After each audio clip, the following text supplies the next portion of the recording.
আসসালামু আলাইকুম প্রিয় শিক্ষার্থীরা, কোর্স টিকার নতুন একটি ক্লাসে তোমাদের স্বাগতম। আজকে আমি আলোচনা করব ইউনিট 3 থেকে লিসন 3, যার নাম হচ্ছে হাইজিন। তো হাইজিন এই লিসনে আমরা বেশ কিছু অ্যাক্টিভিটি পাবো। ধারাবাহিকভাবে প্রতিটি অ্যাক্টিভিটি আমি তোমাদেরকে বুঝিয়ে দেব। প্রথমে এই ক্লাসে আজকে আমি আলোচনা করব এ নম্বর অ্যাক্টিভিটি নিয়ে, যেখানে প্রথমে বলা হয়েছে read the questions first, then read the text and answer them in short. প্রথমে আমাদেরকে এখানে 3টি প্রশ্ন করতে বলা হয়েছে। এই প্রশ্নগুলো আমরা পড়ার পরে পরবর্তীতে এখানে টেক্সট দেওয়া রয়েছে, সেই টেক্সট আমরা পড়ব। টেক্সটটি পড়ে বুঝে তারপরে আমরা এই 3টি প্রশ্নের উত্তর লিখব। তো প্রশ্নগুলো কি দেখো। প্রথম প্রশ্ন, what can be A hot bed of germs. Germs মানে হচ্ছে জীবাণু, আর হট বেড মানে আস্তানা বা আতুর ঘর, যেখানে এই জীবাণুগুলো অধিক পরিমাণে থাকে। তো প্রশ্ন করা হয়েছে জীবাণুর আতুর ঘর বা আস্তানা কোন জিনিসটা হতে পারে। আমরা এই প্রশ্নের উত্তর জানি না। 2 নম্বর প্রশ্ন, how many times should we brush our teeth a day. দিনে কতবার আমাদের দাঁত মাজা উচিত। এই প্রশ্নের উত্তরটি আমরা জানি না। 3 নম্বরে বলা হয়েছে what kind of water should we drink. আমাদের কোন ধরনের পানি পান করা উচিত। এই প্রশ্নের উত্তরটিও আমরা জানি না। তো এই 3টি প্রশ্নের উত্তর জানতে হলে আমাদেরকে এই টেক্সটটি পড়তে হবে। দেখো টেক্সটের আরও একটি অংশ নিচে রয়েছে। এই প্রশ্নগুলোর উত্তর জানতে হলে এই টেক্সট আমাদেরকে পড়তে হবে এবং এই টেক্সটটি পড়েই মূলত এই 3টি উত্তর আমাদেরকে লিখতে হবে। তাহলে চলো প্রথমে আমরা টেক্সটটি পড়ি, তারপরেই মূলত উত্তর আমরা লিখব। শিক্ষার্থীরা, আমরা আলোচনা করছিলাম ক্লাস 8 এর ইংলিশ ইউনিট 3, যার নাম হচ্ছে হেলথ অ্যান্ড হাইজিন। লিসন 3 এর নাম হচ্ছে হাইজিন। প্রথমে আমাদের কিছু কিওয়ার্ড দেওয়া ছিল। তো কিওয়ার্ডে যে শব্দগুলো ছিল, হাইজিন মানে স্বাস্থ্যবিধি, গডলিনেস মানে ধার্মিকতা, অ্যাচিভ মানে অর্জন করা, স্পিরিচুয়ালি মানে আধ্যাত্মিকভাবে, এবং সল মানে হচ্ছে মন বা হৃদয়। এবার চলো আমরা এই যে টেক্সটটি রয়েছে সেই টেক্সটটি আমরা এখান থেকে পড়ে নেই। লেখা রয়েছে the word hygiene means the practice of keeping our self clean. Hygiene এই যে শব্দটা, এর মানে হচ্ছে আমাদের নিজেদেরকে পরিষ্কার রাখার যে চর্চা সেটা। It also means to keep our home and work place clean. এর মানে আরও বোঝায় আমাদের বাসা, এমনকি আমরা যেই জায়গায় কাজ করি সেই জায়গাকে ক্লিন রাখা বা পরিষ্কার রাখা। It is important for our good health. এটা আমাদের সুস্বাস্থ্যের জন্য গুরুত্বপূর্ণ। Hygiene is thought to be the next to godliness. এই হাইজিনকে বলা হয়ে থাকে ধার্মিকতার পরবর্তী অংশ।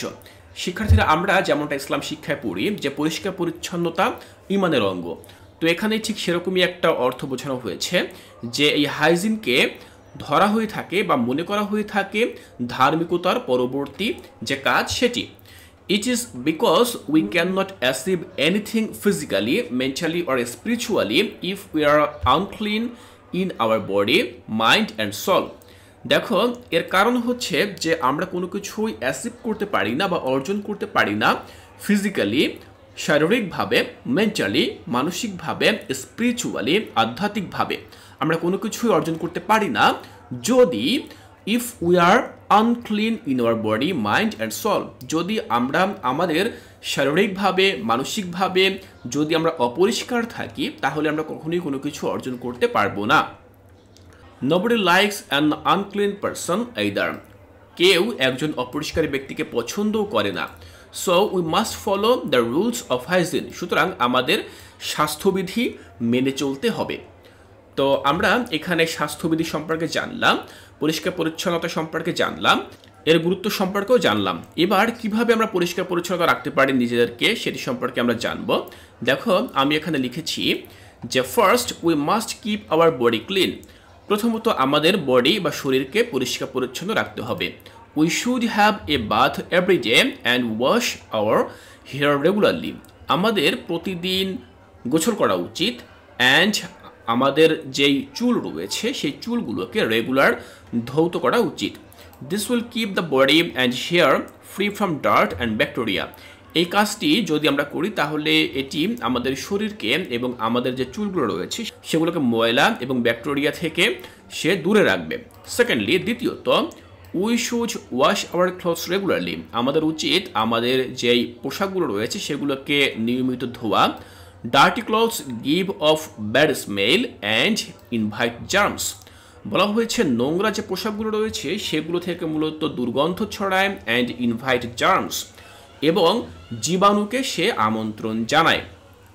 We should wear sock and shoes when we go out to protect our feet from dust germs. আমাদের অবশ্যই মোজা পরা উচিত এবং জুতা পরা উচিত যখন আমরা বাইরে যাব, কারণ এটি কি করবে? Protect our feet from dust and germs. এটি আমাদের পাকে জীবাণু এবং ধুলাবালি থেকে মুক্ত রাখবে।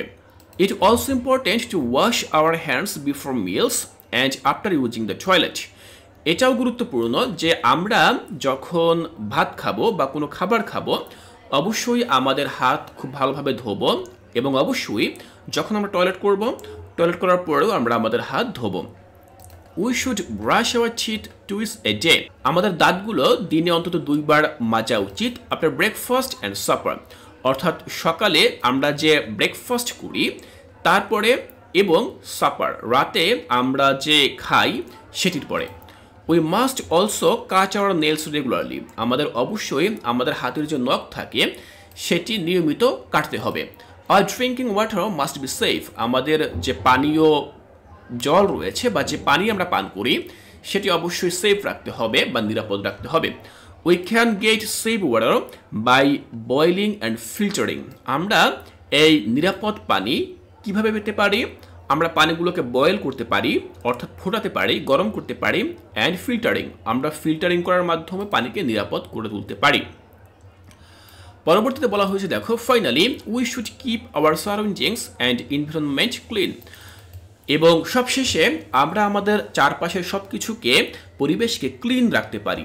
If we do and follow all the above thing properly, যদি আমরা উপরে এই বর্ণিত জিনিসগুলো খুব যথাযথভাবে পালন করি বা অনুসরণ করি, we will be able to lead a healthy and happy life. আমাদের যেই সুখী একটা জীবন, স্বাস্থ্যবান একটা জীবন, সেটাকে আমরা যাপন করতে পারবো। তাহলে শিক্ষার্থীরা, আমরা এখান থেকে এই টেক্সটের মধ্যে থেকে জেনে নিলাম আসলে হাইজিন বা স্বাস্থ্যবিধি কি, পরিষ্কার পরিচ্ছন্নতা কি, কিভাবে পরিষ্কার পরিচ্ছন্ন আমরা থাকতে পারি এবং এর যে প্রয়োজনীয়তা সেটি আমরা জানলাম। তো টেক্সটটি তো আমরা পড়ে নিলাম। টেক্সটটি পড়ার পরে পরবর্তী কাজ কি? পরবর্তী কাজ হচ্ছে এই 3টি প্রশ্নের উত্তর দেওয়া। তাহলে এবার চলো আমরা দেখে নিচ্ছি যে এই 3টি প্রশ্নের উত্তর আমরা কিভাবে লিখতে পারি। শিক্ষার্থীরা, প্রথম প্রশ্নটি ছিল what can be a hotbed of germs. Germs বা জীবাণুর আতুরঘর বা আস্তানা কি হতে পারে? তো দেখো, এই প্রশ্নের উত্তরটি আমরা এভাবে লিখতে পারি যে a hotbed of germs can be dirty clothes, an unwashed body, unhygienic surroundings, and not washing hands before meals or after using the toilet. দেখো, খুব চমৎকারভাবে আমি লেখার চেষ্টা করেছি যে জীবাণুর আতুরঘর বা আস্তানা হতে পারে ডার্টি ক্লোথস, নোংরা জামা কাপড়, অ্যান্ড আনওয়াশ বডি, অর্থাৎ অপরিষ্কার অপরিচ্ছন্ন যে শরীর রয়েছে সেটি, আনহাইজেনিক সারাউন্ডিংস, আমাদের চারপাশ যদি অস্বাস্থ্যকর হয়ে থাকে তাহলে সেটি, and not washing hands before meals or after using toilet, অর্থাৎ আমরা যদি খাওয়ার পূর্বে হাত না ধুই এবং টয়লেট ব্যবহার করার পরেও যদি আমরা হাত না ধুই তাহলে এই জিনিসগুলোই মূলত জীবাণুর আতুরঘর বা আস্তানা হতে পারে। These things attract germs and bacteria which can lead to illness. এই জিনিসগুলো জীবাণুকে আকর্ষণ করে, জীবাণু এবং ব্যাকটেরিয়াকে আকর্ষণ করে, which can lead to illness, যেটা কিনা আমাদেরকে অসুস্থতার দিকে নিয়ে যেতে পারে। তাহলে প্রথম প্রশ্নের উত্তরটি আমরা এভাবে লিখলাম। দ্বিতীয় প্রশ্নে জানতে চাওয়া হয়েছে how many times should we brush our teeth a day. দিনে আমাদের কয়বার দাঁত মাজা উচিত? তো দেখো, আমরা এই প্রশ্নের উত্তরটি এভাবে লিখতে পারি যে we should brush our teeth twice a day. আমাদের দিনে 2 বার দাঁত মাজা উচিত। Once after breakfast and once after supper. একবার আমাদের দাঁত মাজা উচিত ব্রেকফাস্ট বা সকালের নাস্তার পর, অ্যান্ড ওয়ান্স আফটার সাপার, এবং দ্বিতীয়ত রাতে যখন আমরা খাবার খাই তারপরে। এরপর বলা হয়েছে দেখো, this helps keep our teeth clean, remove food particles and prevent the build up of bacteria that can cause dental problems. তো আমরা যদি নিয়মিত 2 বার করে দাঁত মাজি তাহলে কি হবে? This helps keep our teeth clean, এটা আমাদের দাঁতকে পরিষ্কার রাখতে সাহায্য করবে। রিমুভ ফুড পার্টিকেলস, আমাদের দাঁতের মধ্যে যে খাদ্য কণাগুলো লেগে থাকে সেগুলোকে সে রিমুভ করে দিবে বা দূর করে দিবে। And prevent the build up of bacteria, এবং দাঁতে বা আমাদের মুখের মধ্যে যে ব্যাকটেরিয়াগুলো গঠিত হয় সেগুলোকে সে প্রিভেন্ট করবে বা বিরত রাখবে, দূর করবে, যেগুলো কিনা আমাদের ডেন্টাল প্রবলেম বা দাঁতের মধ্যে যে সমস্যাগুলো হয়ে থাকে সেগুলো সংঘটিত করতে পারে। 2 নম্বর প্রশ্নের উত্তরটি আমরা এভাবে লিখলাম। এবার 3 নম্বর প্রশ্ন দেখো, জানতে চাওয়া হয়েছে what kind of water should we drink, আমাদের কি ধরনের পানি বা কোন ধরনের পানি আমাদের পান করা উচিত। তো দেখো এই প্রশ্নের উত্তরটি আমরা এভাবে লিখতে পারি যে we should drink safe water which can be made safe by boiling and filtering it, আমাদের অবশ্যই নিরাপদ পানি পান করা উচিত যেটা কিনা নিরাপদ হবে বয়েলিংয়ের মাধ্যমে, অর্থাৎ ফুটানোর মাধ্যমে, অ্যান্ড ফিল্টার করার মাধ্যমে, যেটা নিরাপদ হবে। This removes harmful bacteria and ensures that the water is free from any diseases causing germs. দেখো বলা হয়েছে এটা মূলত যে হার্মফুল ব্যাকটেরিয়া বা ক্ষতিকর যেই জীবাণুগুলো রয়েছে সেগুলো দূর করবে, and ensures that the water is free from any disease causing germs, এবং এটা নিশ্চিত করবে যে এই পানিটা বিভিন্ন রোগ সৃষ্টিকারী যে জীবাণুগুলো রয়েছে সেগুলো থেকে মুক্ত। Drinking safe water is crucial from maintaining good health, দেখো সবশেষ বাক্যে বলা হয়েছে drinking safe water is crucial, অর্থাৎ নিরাপদ পানি পান করা খুবই গুরুত্বপূর্ণ ফর মেইনটেনিং গুড হেলথ, সুস্বাস্থ্য বজায় রাখার জন্য। তাহলে শিক্ষার্থীরা আমরা 3টি প্রশ্নের উত্তর এভাবে দিলাম। আমি আশা করছি তোমাদেরকে প্রশ্নগুলোর উত্তর খুব ভালোভাবে বোঝাতে পেরেছি। আজকের ক্লাসে আমরা এ নম্বর অ্যাক্টিভিটিটি দেখে নিলাম, এখানে টেক্সট পড়লাম, টেক্সটের ভিত্তিতে 3টি প্রশ্ন ছিল, প্রশ্নগুলোর উত্তর আমরা দিলাম। এর পরবর্তী ক্লাসে আমরা চলে যাব বি নম্বর প্র্যাকটিসে, বি নম্বর অ্যাক্টিভিটিতে, সেখানে ট্রু ফলস অ্যাক্টিভিটি রয়েছে।